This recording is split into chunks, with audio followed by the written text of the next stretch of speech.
reason why I called the press conference today is I owe a young man a sincere apology because we made a mistake, and I don't want him, his family, his friends, or anybody that knows him to think that he did anything wrong in any way.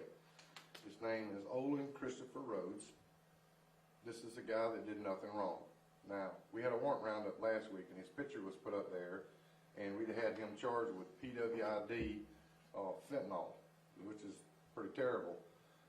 This young man turns himself in. His wife and his family were super nice to me, I have to say. They asked a question on Facebook, have a question for law enforcement professionals about investigations. One of my family members said you may want to check on that, so I did. This lady was very kind and personally messaged me instead of beating me to death on Facebook, which they have a right to do.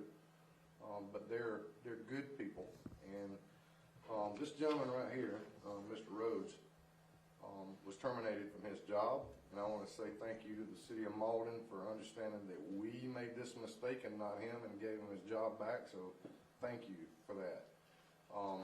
They lost a little bit of money that we will recoup for them.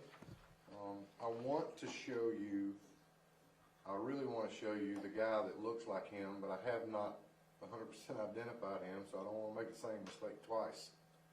I just wanted to tell everybody that knows this man that he did nothing wrong whatsoever. He was not involved. It was a mistaken identity. They look quite a bit alike. We were working with an informant who emphatically said, that's him, that's him, that's him.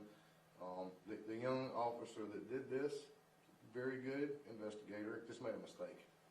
So the whole reason why I wanted to tell you this is I need everybody that knows this guy, and he will tell you for 3 years he's been just fine. He's not done any of that stuff, and he told me in my office, he said, man, that's my past, and that's how we got his mugshot.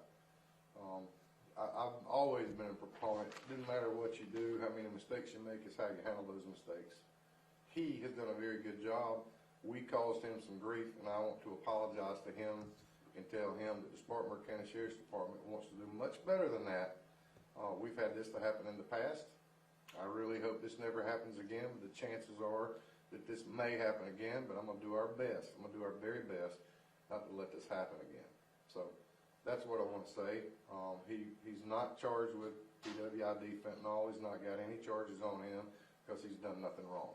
So there's the public apology, and I want to tell both of him and his wife and all of his family, you know, that I am very remorseful this happened. This was not done intentionally, by no means. Very, very honest mistake. And at the right point, I'll show you his picture along beside the guy we were looking at, and there, you know, I understand why the mistake was made. Okay. So you had a question, man?